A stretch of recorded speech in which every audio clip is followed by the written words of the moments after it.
o que é o luto, como cada pessoa lida com esse sentimento e como a gente pode passar por esse processo.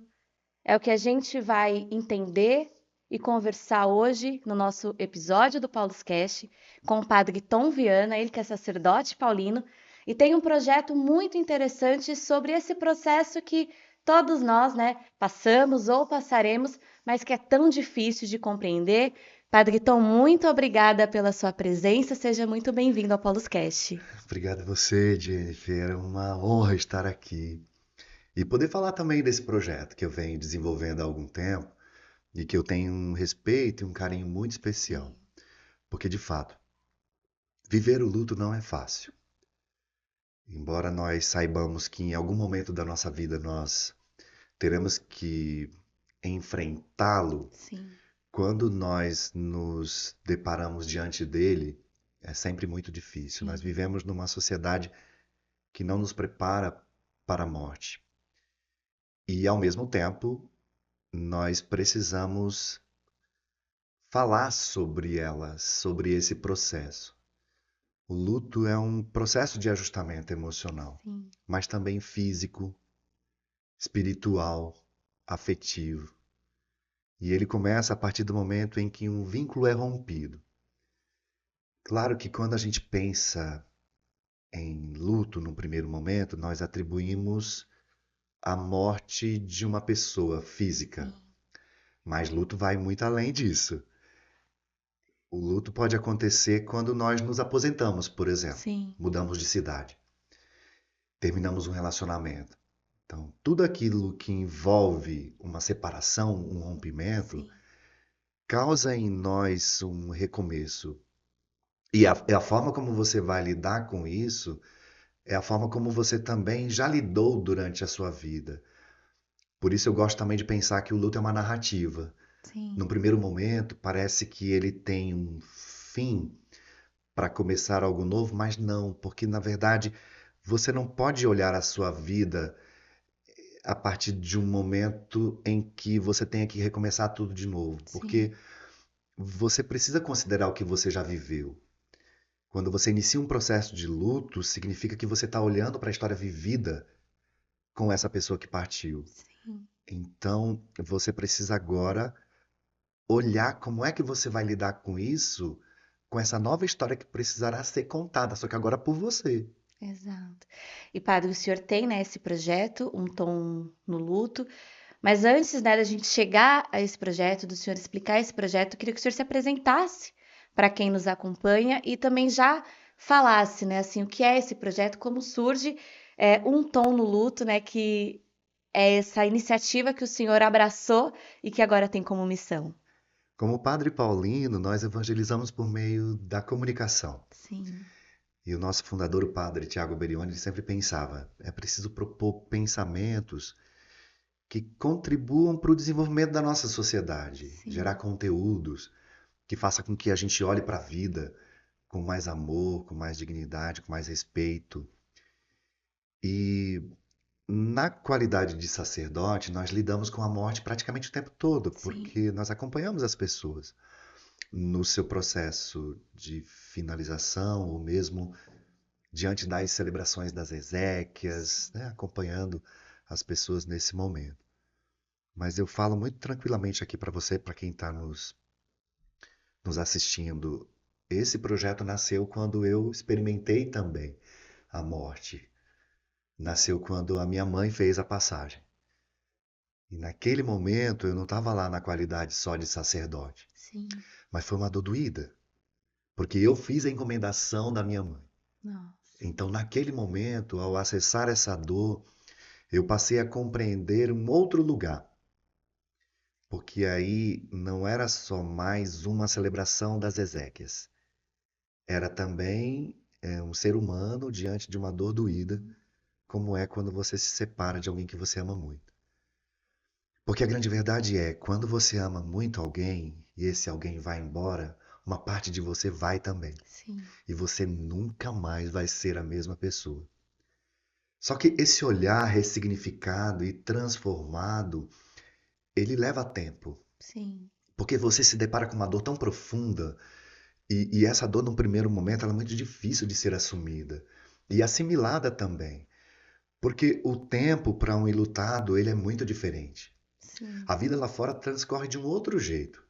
Os boletos chegam, os compromissos sim, continuam, mas você tem que dar conta desse seu coração partido. E que muitas vezes nós não temos esse apoio e esse cuidado. Quando eu olhei para tudo isso, eu pensei: como é que eu posso cuidar das pessoas que vivem esse processo e precisam ser amparadas? sim. Nasceu então um Tom no Luto.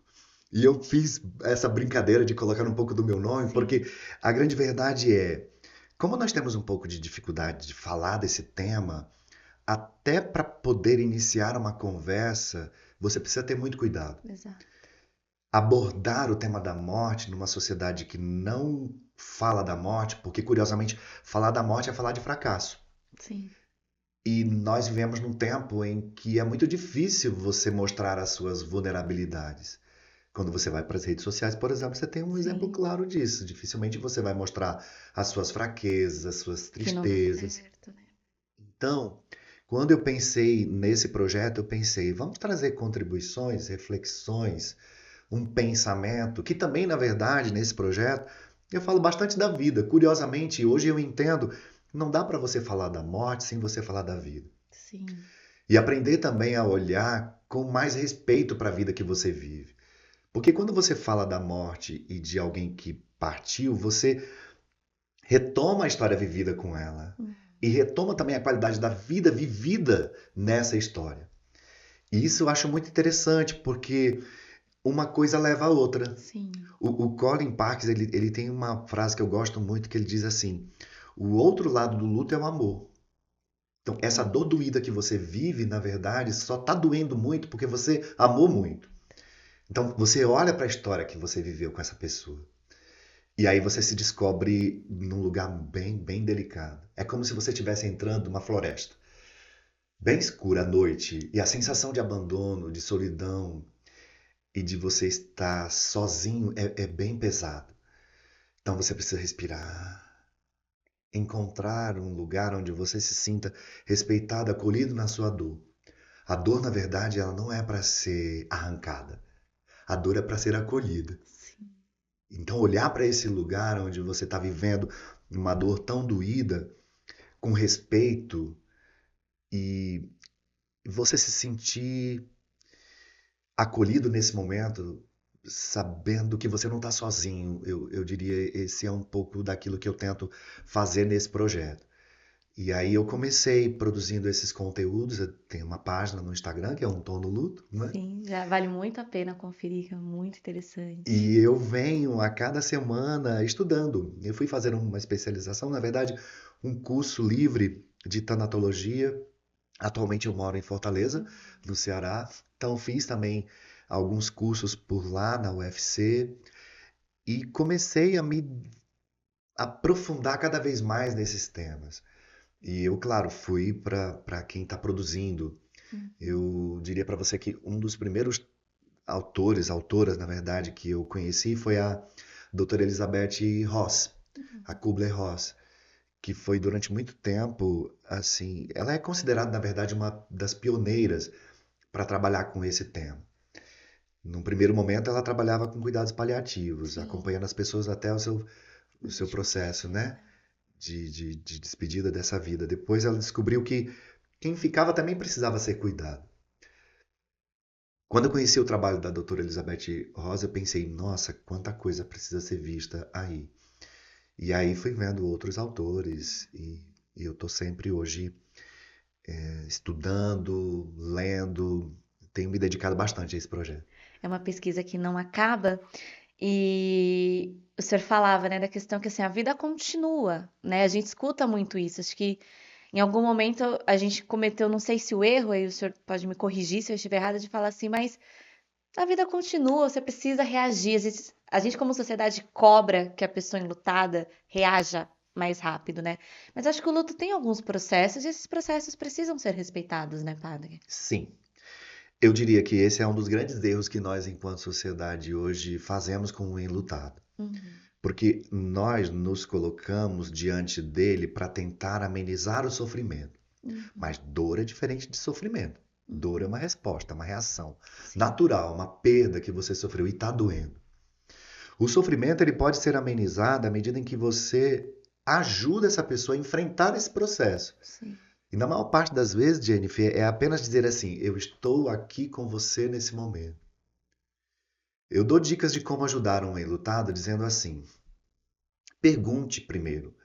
Na verdade, não existe um especialista do luto. O luto é tão particular que você vai desenvolver o melhor caminho para você aprender a lidar com essa dor. Sim. Existem processos? Sim. Por exemplo, a Elizabeth mesmo, ela traz, né, as 5 fases, que na verdade hoje nós não consideramos mais falar em fases, porque senão dá a impressão de que nós começamos e terminamos. E o luto é para sempre. É importante que você conheça algumas etapas? Sim. Sim. Por exemplo, quando ela fala negação é uma das primeiras fases dentro do processo do luto. Sim, porque às vezes a morte chega de uma forma muito inesperada, então Sim. você demora a assimilar. Tem pessoas que tentam negociar também com a morte para dizer, não, isso não está acontecendo, de alguma forma isso vai se reverter. Então, pensar nas fases do luto, né, como a barganha, como a raiva, como a depressão, a aceitação, é compreender sim que existem processos que vão acontecer com você, mas que não necessariamente eles têm uma ordem linear. Existem pessoas, por exemplo, que elas já vão direto para a tristeza. E elas ficam ali durante muito tempo. E se você não cuida, você entra num processo depressivo. Sim. Então você passa de uma tristeza, vai para uma tristeza generalizada e entra no primeiro estágio do processo de depressão. Que a gente bem sabe que, na verdade, depressão não é uma coisa instantânea. Não Sim. é? Então, esse olhar para aquilo que você está vivendo, e por isso que eu sinto que hoje é importante que quando você está vivendo um processo muito doloroso do luto, procure um especialista. Sim. Que ele vai ajudar você a compreender o que você está vivendo nesse momento. Porque você está vivendo tudo ao mesmo tempo. Então, emocionalmente você está ferida. Espiritualmente, se você não tem uma relação profunda de fé, você pode muito entrar em crise com Sim. Deus, com aquilo que você acredita. As suas relações afetivas, elas vão ser impactadas. Muitas pessoas, quando eu hoje atendo na Paulus Livraria, lá de Sim. Fortaleza, e boa parte hoje dos meus atendimentos são para atender realmente pessoas enlutadas. Sim. E uma das reclamações que eu mais ouço é: as pessoas não conseguem me ouvir, ou eu não posso chorar em casa. O que acontece quando uma pessoa está enlutada? Ela precisa ser respeitada nesse momento da sua dor. Sim. O que as pessoas tentam fazer é amenizar esse sofrimento, tentando poupá-las de uma dor que naquele momento é impossível de ser retirada. Então você precisa ter realmente muito cuidado. A forma como você acolhe essa pessoa, dependendo do que você fala, você pode deixá-la bem pior. Sim. Então você precisa realmente ter cuidado. E quando você falava, eu refleti assim, que enquanto sociedade, muitas vezes a gente não para pensar nos riscos que a gente tá colocando essa pessoa enlutada em fazer esse tipo de pressão, em achar que a pessoa tá até com uma certa frescura, né? Acho que talvez até com boas intenções, mas Isso. às vezes a gente fala, não, mas já faz 1 ano, já faz 2 anos, né? Já fazem 3 anos que você perdeu essa pessoa, e a gente acha que é tudo muito no automático e não é. A gente não tem dimensão dos riscos que a gente está colocando essa pessoa de fazer essa cobrança. A gente consegue destacar, assim, quais são os perigos realmente, além da depressão, a gente consegue, acho que é mais palpável da gente perceber, mas quais outros riscos a gente coloca essa pessoa em tanta cobrança e não acolher essa pessoa da forma mais adequada? Uhum. Se falava muito que o luto tinha um período de 6 meses a 1 ano, no máximo 2 anos. Isso durante muito tempo delimitou esse tempo Uhum. que um enlutado podia viver. E aí o que é muito curioso, porque isso também nos leva para uma outra dimensão do luto, que é o luto Sim, não autorizado. Então imagina você vivendo uma dor muito muito ruim, muito difícil, e essa dor não pode ser expressada, porque socialmente você não é aceito e acolhido num momento muito delicado. Sim. Sem dúvida nenhuma, o que que vai acontecer com você? Você muito provavelmente vai ficar muito mais introspectivo, você vai se resguardar mais, e você passa a olhar a vida de um modo muito mais objetivo. Eu diria, uma pessoa que vive um processo de luto muito intenso, ela passa a ser mais seletiva. E eu vejo também a partir daí a possibilidade de uma grande transformação na vida dessa pessoa. Porque ela vai olhar para aquilo que realmente é importante. Sabe aquela canção? Devia ter amado mais, Sim. ter visto o sol nascer. Sim. Dentro do processo do luto, eu digo sempre para a pessoa: olha, eu acolho sim a sua dor, ela é legítima, você precisa honrar o que você está sentindo. Sim.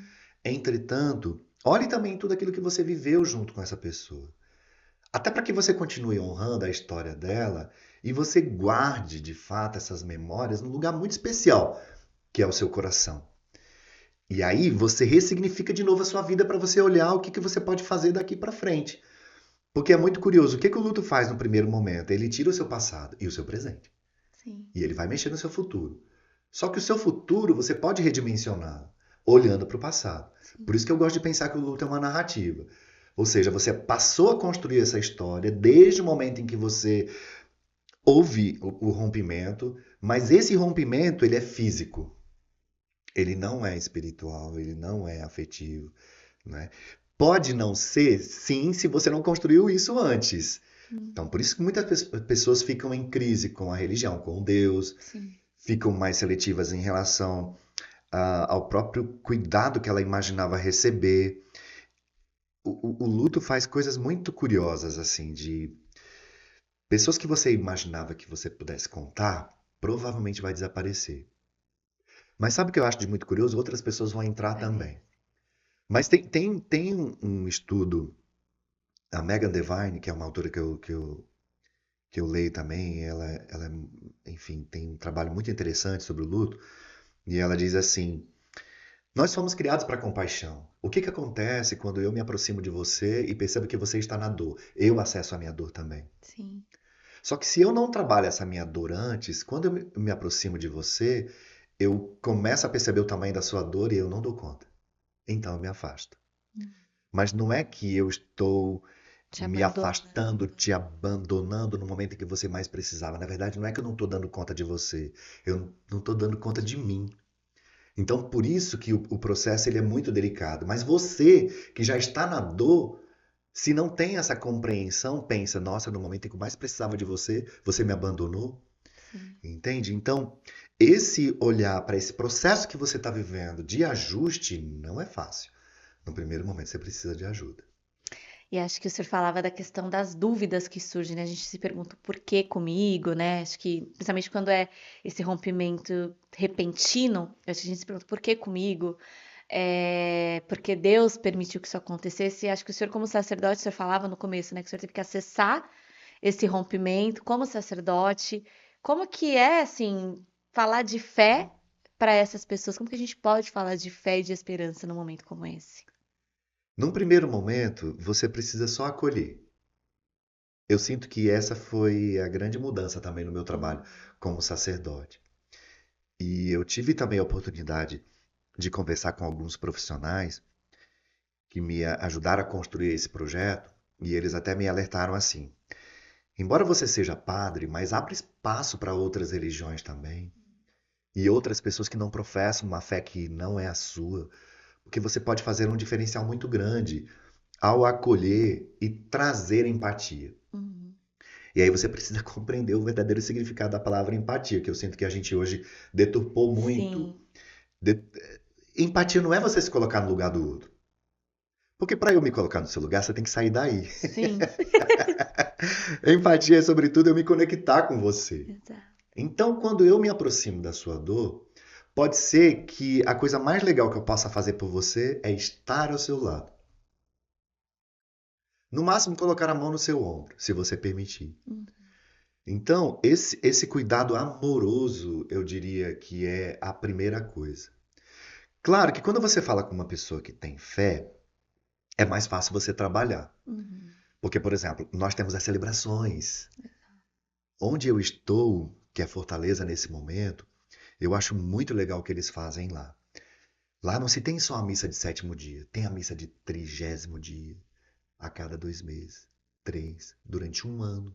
A Uhum. família reza a cada mês e faz questão. Eu celebro hoje lá, só para você ter uma ideia, missas de pessoas que faleceram há 20 anos. E eu acho isso tão curioso como uma Sim, forma de você honrar. Então, ou seja, a relação que essa pessoa, essa família tem com seu ente querido que partiu é de muita fé. sim, Ou seja, então eu olho para o ressuscitado que me abriu esse caminho novo, eu entendo que a morte é uma passagem. sim, Eu entendo que a vida é eterna, mas é a minha fé no ressuscitado que faz com que eu olhe para essa passagem como a possibilidade de olhar para a minha morada definitiva, que é a vida eterna. Ou seja, a partir do momento em que eu cultivo uma fé, eu posso olhar para esse lugar com mais esperança. Por isso nós temos a Pastoral da Esperança também, que sim. cuida, né, como igreja, desses enlutados. E padre, você falava das celebrações e eu sinto que algumas pessoas ainda não entendem o que cada uma dessas celebrações, seja das exéquias, seja assim, a missa de sétimo dia ou as intenções que normalmente a gente coloca ali no início das missas, as pessoas ainda não entendem. Eu sinto que algumas pessoas não entendem. Vamos explicar o que são essas celebrações e como elas podem ajudar nesse processo? Cada celebração nós fazemos o quê? O memorial da Uhum, paixão, da morte, da ressurreição de Jesus. Ou seja, quando você celebra a Eucaristia, você celebra a vida de Jesus. sim, Quando você celebra a vida de Jesus, você celebra tudo aquilo que ele foi, representou para nós enquanto ser humano pleno. Então você tem o encontro do divino com o humano, que veio para nos mostrar o quanto que a vida pode ser bonita. A máxima de Jesus, eu vim para que você tenha vida, sim, vida em abundância. Ou seja, você não veio para cá para morrer, você veio para cá para viver e ressuscitar. O que nós fazemos a cada Eucaristia quando nós trazemos esse sentido de celebrar Jesus? Nós trazemos para a memória daquela família que perdeu um ente querido, de que a fé nos faz atravessar essa vida rumo à vida definitiva. E que a morte não tem a última palavra. A última palavra será sempre a do amor. sim. Então, a cada Eucaristia, a cada memória, a cada vez que nós celebramos uma missa de 30º dia de um ano, nós estamos trazendo a vida dessa pessoa. Eu faço isso muito. Eu sempre procuro chegar antes e junto com a família, eu pergunto: me fale alguma recordação que você tem, que até hoje você não esquece, que está muito vivo na sua memória. E a pessoa dá testemunhos incríveis. Eu trago isso para a celebração. Então eu faço memória dessa pessoa junto com o mistério que nós estamos celebrando, que é a Sim. Eucaristia. Então por isso eu diria sim, celebre. Eu acho que você tem muitos motivos para poder agradecer esse tempo vivido de novo. E o tempo não é o tempo que nós dividimos Não é o aqui, de nosso dias, tempo, de né? horas, de minutos, de segundos. Porque você vai perguntar para uma mãe que perdeu o seu filho, que pode ser que ele tenha morrido há 25 anos, ela vai dizer, foi ontem. Né? Porque no coração dela ficou eternizado esse momento e que está tudo certo. Você precisa acolher isso, Sim. respeitar isso. Eu acho também quando a gente, acho que todo mundo já ouviu uma frase ou disse essa frase, a pessoa que morreu não vai ficar feliz de ver você assim. Eu acho que a gente comete muito essa Sim. gafe, né? É, E eu acho que até é um tabu, né, como a gente falava no início, que parece que a pessoa enlutada tem que deletar a pessoa que morreu da mente dela para que a pessoa que faleceu possa descansar em paz, né? Acho que quando na verdade é o oposto, né? A gente está entendendo aqui na conversa que a gente fazer a memória é ressignificar esse processo e que não tem nada a ver a gente falar que a pessoa não tá feliz de te ver enlutada, né, pai? gente, Feira, as pessoas falam muitas bobagens dentro do Sim. processo. Mas sabe, eu entendo também, elas falam aquilo que elas podem, Uhum. porque elas foram ensinadas a amenizar o sofrimento. Mas isso gera outros desdobramentos. Sim. Se você não tem um suporte adequado, se você não tem pessoas que te ajudem a entender esse processo que você está vivendo, é provável que a sua dor aumente. E é isso que nós precisamos olhar, porque a pessoa já está muito, muito sofrida, ela Uhum. já está numa dor muito doída. E você precisa acolhê-la, respeitar que esse é um tempo dela. Sim. E isso é todo É um né? tempo, né? Exato. Você precisa. O olhar é de amor, de compreensão, Sim, de paciência. As pessoas ficam mais introspectivas dentro do processo. sim. Eu disse em algumas palestras, né, que eu ministro também lá em Fortaleza, você, se a pessoa não quer participar das festas em família, você não pode obrigá-las. Você precisa respeitar esse tempo dela. Sim. Vão haver momentos em que ela vai se permitir. Hum, Esse tempo, ainda que seja muito delicado no primeiro momento, mas você precisa ter esse jogo de cintura para poder saber que esse é o tempo dela. sim, O olhar que você pode ter nesse momento é um olhar amoroso, de acolhimento, não de julgamento. sim. E é curioso, o senhor vai contando, acho que eu tô aqui pensando, acho que quem nos acompanha também, a gente vai pensando nas pessoas que a gente conhece que passaram por esse processo. Eu até conversava com o Samuel, que é o nosso coordenador, que para mim esse é um tema muito desafiador, porque eu nunca experimentei o luto de uma pessoa tão próxima. Então eu tenho até medo de falar alguma bobagem aqui. Mas eu me vejo falando muitas bobagens para as pessoas que sofreram algum tipo de. Sofreram o luto, passam pelo luto perto de mim. E também as pessoas que passaram pelo luto, diferentes reações. Assim, eu consigo desenhar, por exemplo, o meu esposo que, quando perdeu a avó, ele teve que resolver tudo, né? Assim, do funeral, ali aquelas primeiras burocracias ficou a cargo dele, porque a mãe dele não teve condições, assim, a dor dela foi muito profunda naquele momento, ela não tinha cabeça para nada. E ele foi viver o luto dele dias depois. Acho que também tem isso, né, padre? Sim, Assim, a racionalidade algumas vezes nos impede de viver realmente o que a gente está sentindo. sim. Dentro da família, sempre uma pessoa vai ter que assumir esse posto. Inclusive, tem um dos vídeos que eu abordo esse tema. O que Sim, fazer logo ali de nos primeiros início? momentos, E é é. como se você se anestesiasse dessa dor, porque você precisa ser prático e Sim. você precisa lidar com as situações, né? Então, eu diria sem dúvida, mas a dor tá ali, viu? Hum, Você precisa olhar e precisa respeitar. Algumas pessoas demoram alguns dias até se darem conta de tudo aquilo que ela foi obrigada a fazer e agora precisa sentir. hum, Luto é sobretudo sentir, sentimento. Você precisa olhar para essa dor que está atravessando o seu coração sim. e respeitar isso também. Sim, sim, você olha, acolhe, respira, né? Eu falo muito quando algumas pessoas chegam lá, né, que às vezes elas chegam chorando, ou chegam, eu digo, vamos comigo, respira comigo. Sim. Porque nós temos a tentação de querer fazer, fazer, fazer. Sim.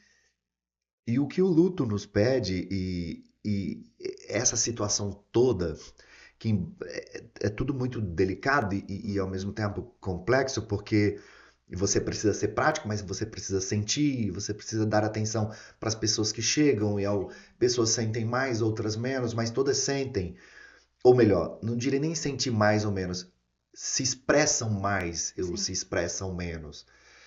Então, esse olhar, ele precisa realmente ser respeitado. Você precisa ter muito cuidado.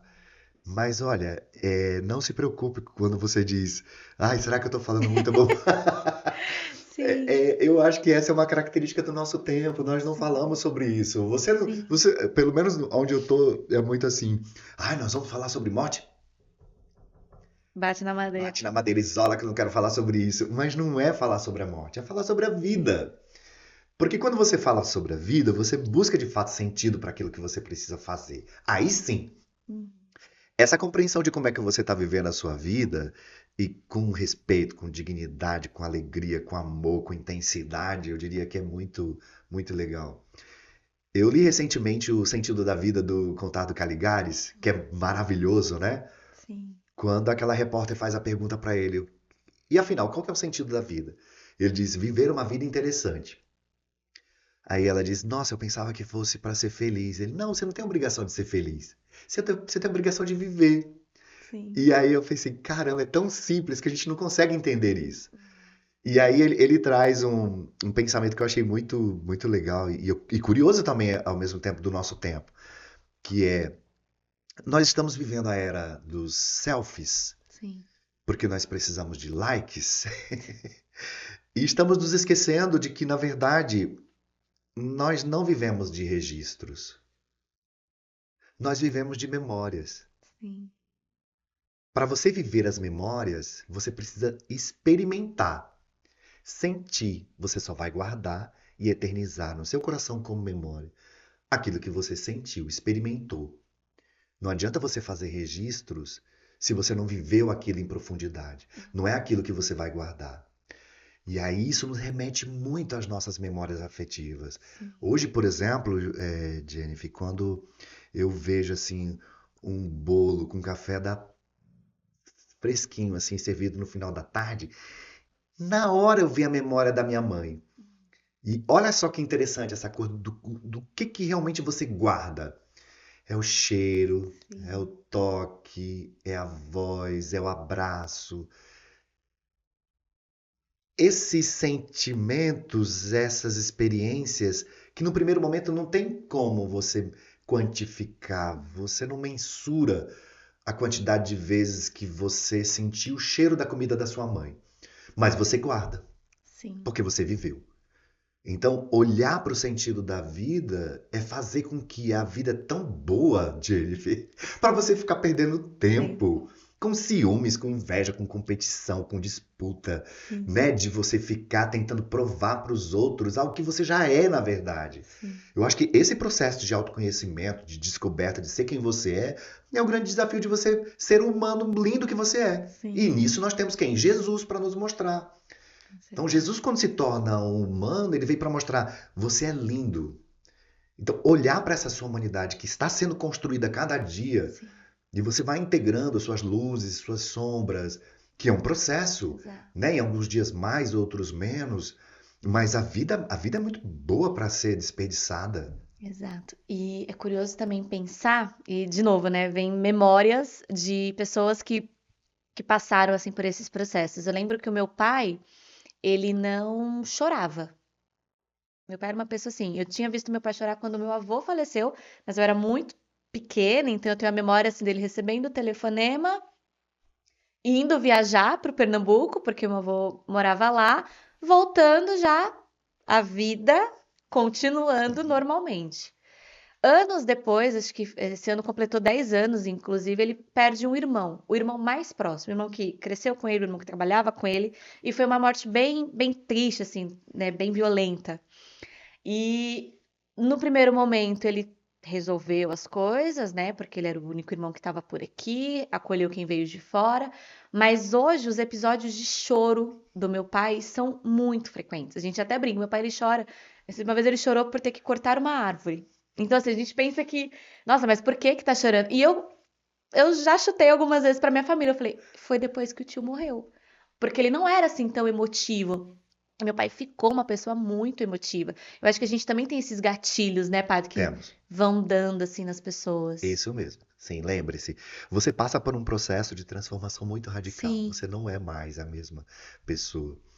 E aí você olha para tudo aquilo que você já viveu e olha para você, olha para os seus medos, seus dramas, suas sim. dores, seus sentimentos e aprende a nomear.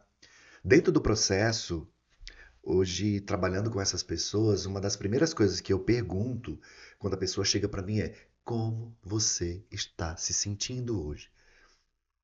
Frequentemente nós não falamos Vamos como nós nos perguntar. sentimos. Sim, Nós dizemos: eu estou bem. Aí você está bem o quê? Porque pode ser sim, que você esteja bem triste. sim, Então, nomear é um fator, eu diria, essencial para você começar a olhar para o processo do luto e aprender a ressignificá-lo. uhum, Porque se é uma das coisas que o luto faz de imediato, é colocar você em contato com as emoções mais genuínas que você tem. uhum. Então você vai se pegar com raiva, você vai se pegar com tristeza. E sabe uma das coisas mais difíceis dentro do processo do luto? A alegria. Por quê? Porque a pessoa que está dentro do seu processo, ela vai olhar assim: nossa, meu pai morreu, eu tô alegre. Como que eu posso estar alegre se ele morreu? Sim. E o que é muito curioso, porque você não pode negar a alegria.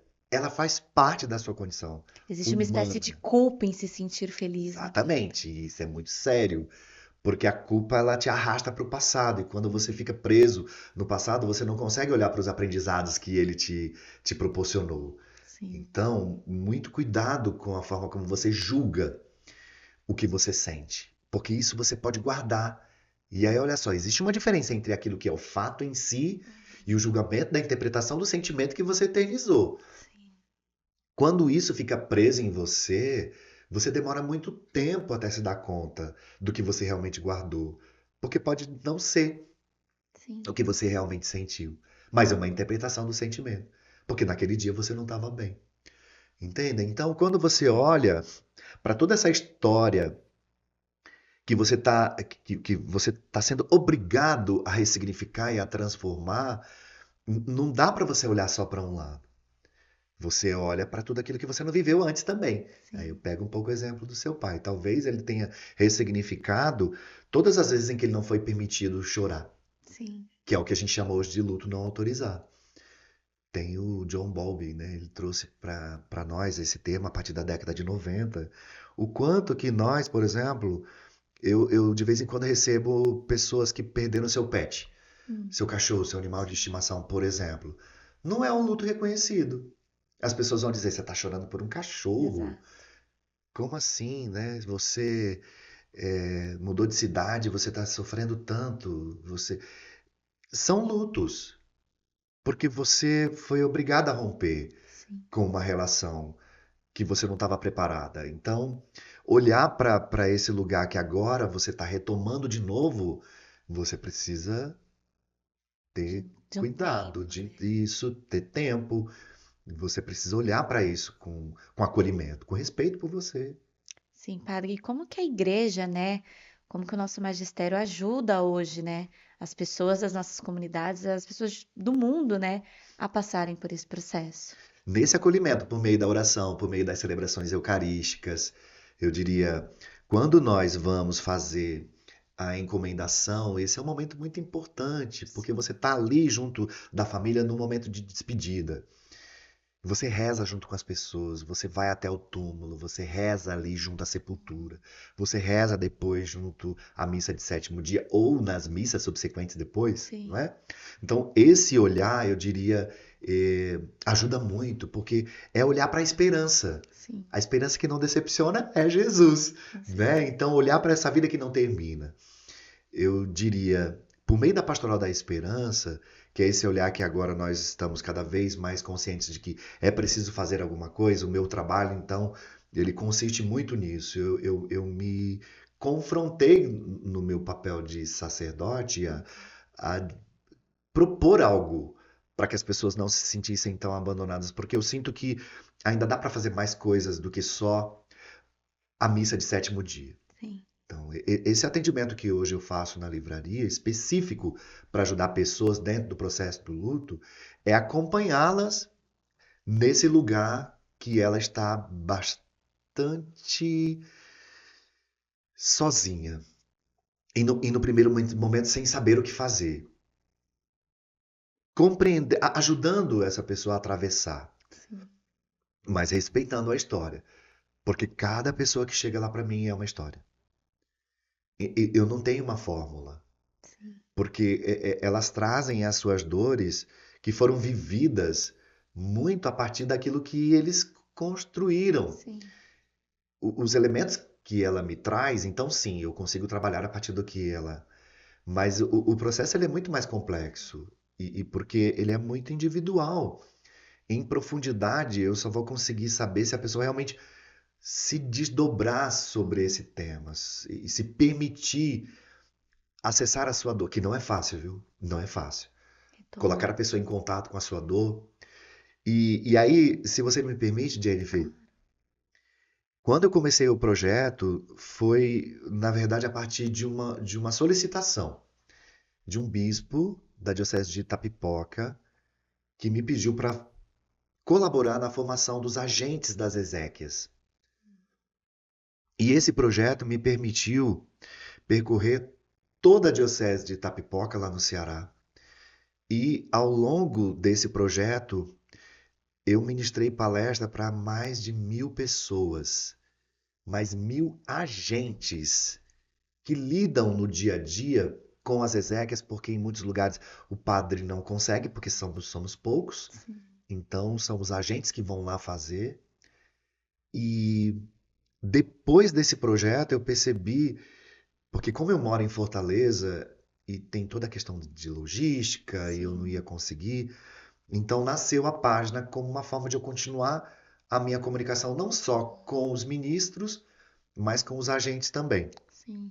Mas o que eu percebi foi que esse projeto, na verdade, ele tem tantos outros desdobramentos, porque eu continuei com as palestras, então eu tenho os atendimentos, eu tenho a página no Instagram e eu criei também um retiro. É um tabu, mas ao mesmo tempo as pessoas precisam, né? Têm a curiosidade de entender. Eu associo nesse retiro, que é um encontro de 2 dias, vivências da psicologia, então trago algumas ferramentas da psicologia e alinho com a espiritualidade para poder ajudar a pessoa a enfrentar, a viver esse processo no momento em que ela se sente sozinha. Sim. Eu batizei esse retiro com o nome O Amor Não Tem Fim, porque eu penso que é o amor que cura, Sim. que salva, que redime, que acolhe. Então, para dizer, hoje esse projeto me toma bastante tempo, porque ora eu estou no atendimento direto, ora eu estou com os vídeos, ora eu estou com as celebrações também, porque aí uma coisa puxa a outra, Sim. né? As palestras e um retiro que eu ofereço especialmente para quem está vivendo o processo do luto. Claro que antes eu faço uma entrevista com a pessoa, não é? O grupo não pode ser muito grande, porque eu preciso dar atenção individual para as pessoas que estão lá. Mas eu sinto, é possível fazer muita coisa. Nós, enquanto igreja, podemos oferecer, porque nós temos conteúdo Sim. para isso. Né? Então, quando você me pergunta o que a igreja hoje está fazendo, eu diria, por meio da pastoral da esperança, por meio da oração, por meio do acolhimento, por meio desse respeito em acolher a dor do outro, nós mostramos o Cristo ressuscitado. Nós mostramos aquele que venceu a morte. Então, olhar para a vida e dizer, vale a pena viver. Nós não viemos para cá para morrer, a gente veio para cá para viver. E acho que é por isso que é tão importante a gente, enquanto igreja, né, enquanto sociedade, perder o medo de falar sobre o luto, né, de pesquisar sobre o luto, de entender esse processo, porque acho que é uma via de mão dupla, né, padre? Ou eu vou estar acolhendo, ou eu vou estar sendo acolhida, né? Então a gente, para essas duas fases da nossa vida, a gente vai precisar falar sobre isso e saber a melhor forma possível de ajudar e ser ajudado e se ajudar também nesse Sim, processo, né? sim, sim. Eu diria o quanto antes você buscar maneiras de aprender a lidar com essas despedidas. Sim. Aqui no falamos bastante sobre a morte física. Eu diria, se perceba nos seus estágios de transformação, de ciclos que estão sendo rompidos na sua vida. Você terminou uma faculdade, você mudou de emprego, você assume uma nova profissão, você muda de cidade, rompeu um relacionamento. Isso tudo são lutos que Sim. você está vivendo. Então, esse processo de vida e morte, de dar significado, de reconstruir, na verdade você está vivendo isso o tempo todo. A cada dia nós temos exemplos muito claros disso. Para o dia nascer, a noite teve que morrer. Sim. Se a gente olha para as estações, elas também nos ajudam a olhar para isso. Então, esses ciclos que estão acontecendo o tempo todo com você são lutos não vividos ou não reconhecidos. Então, pare um pouco e traga um pouco consciência para a vida que você está vivendo. Você vai ver que, na verdade, você já viveu muitos lutos e que tem muita coisa sempre morrendo e nascendo em você. E o que mais interessante, nós somos peregrinos aqui, Jennifer. Eu Sim. gosto de pensar muito nisso. Nós viemos aqui para viver essa vida, nos humanizarmos e depois partirmos. Sim, Mas a gente pode aproveitar dessa travessia com leveza e com amor, né? com certeza. Acho que a gente já vai caminhando para o fim do nosso bate-papo, padre. Mas eu queria que o senhor deixasse uma mensagem, né, assim, de esperança para quem nos acompanha. Se quiser complementar com algo que a gente não tenha abordado até então, o espaço é do senhor. Dizer primeiramente que a vida é muito bonita, que a vida não precisa ser desperdiçada com bobagens, que a vida é para ser vivida e para amar. Nós não viemos para cá para morrer. Eu gosto muito disso. Nós viemos para cá para viver e ressuscitar. O Anselm Grun tem uma frase que eu acho bem bacana que ele diz assim: no limiar da nossa vida, rumo à morte, um anjo vai nos acompanhar e nos direcionar para a nossa morada definitiva, porque lá estará Jesus nos esperando. Então, eu sempre gosto de pensar que é isso. Vamos aproveitar bem essa travessia e viver com beleza, com amor, com justiça, com a dignidade de nós sermos humanos e mais humanos para tornar esse mundo melhor. Sim, Nós temos Jesus que já nos deu essa prova definitiva de que a morte já foi vencida. sim, Então, o nosso mestre é ele. Ao olharmos para Jesus, a gente pode olhar para toda a sua vida, os seus ensinamentos e a sua certeza definitiva de que a vida é infinita, a morte é passageira. A vida é infinita. Então, nós estamos aqui agora, vamos aproveitar dessa vida e vivê-la como ela merece ser vivida. com certeza. E tomara, né, que esse nosso episódio ajude as pessoas a vivenciarem esse processo, que entendam também o papel da igreja em todo esse percurso que elas passam, seja por meio das celebrações das exéquias, missa de sétimo dia, celebrações de memória, finados, né, que também é uma celebração muito importante, que a gente seja esse espaço, essa oportunidade de crescimento, de entendimento desse processo, que a gente contribua, né, para a vivência de um luto, digo mais leve, mas que melhor, né, para todo mundo que passa, para todo mundo ali que está no entorno.